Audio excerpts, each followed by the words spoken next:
Salut! Astăzi o să vă prezint o carcasă pentru calculatoare de la firma Achiris. Modelul, cum puteți vedea, se numește Antares. Aici pe cutie zice că vine cu 4 ventilatoare incluse RGB. Panoul este tempered glass, cum puteți vedea. Ea suportă plăci de bază ATX și vine și cu o telecomandă pentru culerele RGB. O să scot carcasa din cutie și o să revin. Cum puteți vedea, așa arată carcasa scoasă din cutie.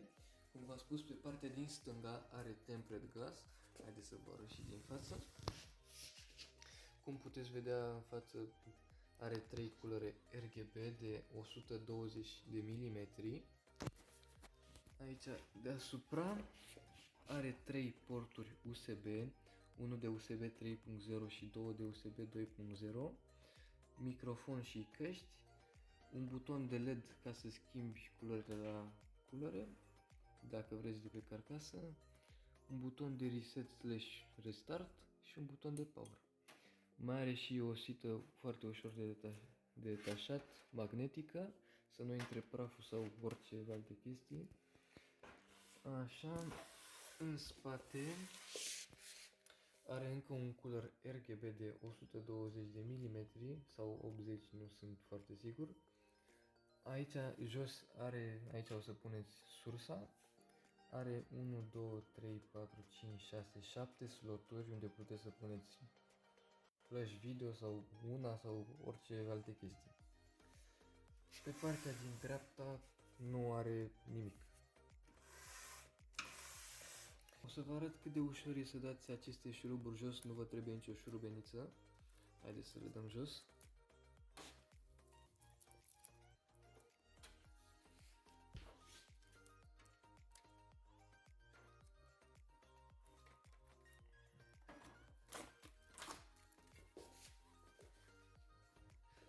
Așa arată interiorul carcasei. Aici sunt cele 3 culori RGB și aici este acel din spate.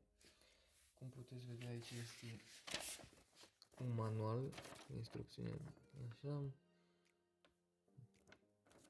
tempered glass-ul, carcasa, uite aici arată câte culori puteți băga în această carcasă, dacă vreți să puneți radiatoare sau ce mai vreți să puneți. Arată și unde puteți băga hardurile sau SSD-urile și cam atâta. Sau, uite aici mai zice tot ce am spus mai devreme, USB 3.0, USB 2.0, speaker și toate chestiile astea. Așa, ghid de instalare. Mai e încă ceva, telecomanda. Aici sunt niște instrucțiuni pentru telecomandă, cum puteți vedea toate chestiile, toate butoanele, tot ce fac de pe telecomandă. Fan hub-ul, ce fire trebuie să conectați la fan hub ca să meargă culerele. Aici din nou telecomanda și același lucru. Aici, cum puteți vedea, este telecomanda și cu încă o chestie din aceasta de la spatele carcasei. Și văd că vine și cu foarte multe șuruburi incluse. Haideți să scoatem telecomanda și restul.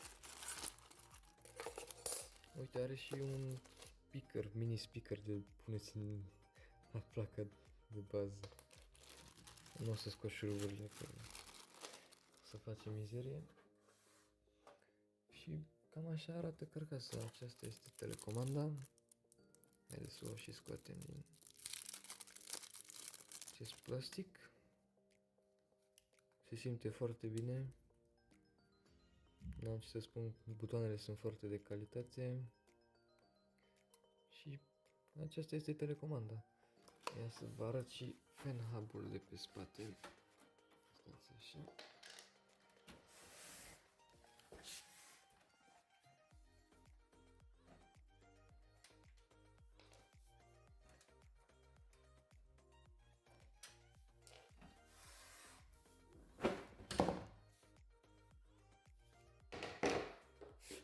Acesta este fan hub-ul care o să folosiți telecomanda să schimbați culorile de la culere și viteza.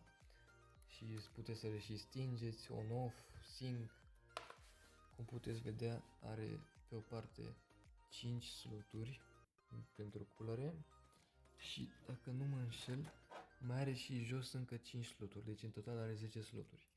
Din câte pot vedea, aici pe Fan Hub puteți să schimbați Fan Speed, Mode and LED Speed.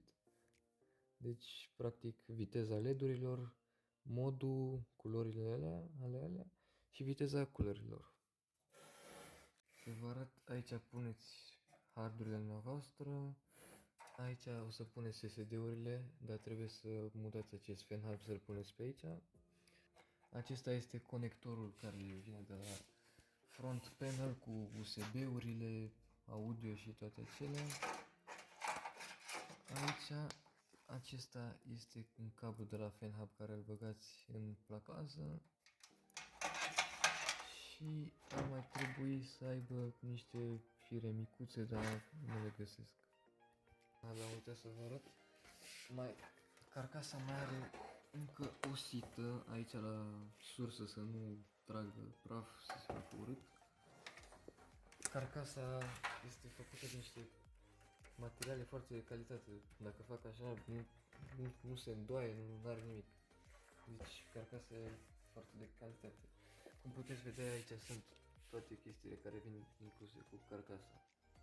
Dacă v-a plăcut acest videoclip, nu uitați să dați like și subscribe. Și dacă aveți idei de alte review-uri, nu uitați să lăsați idei în comentarii.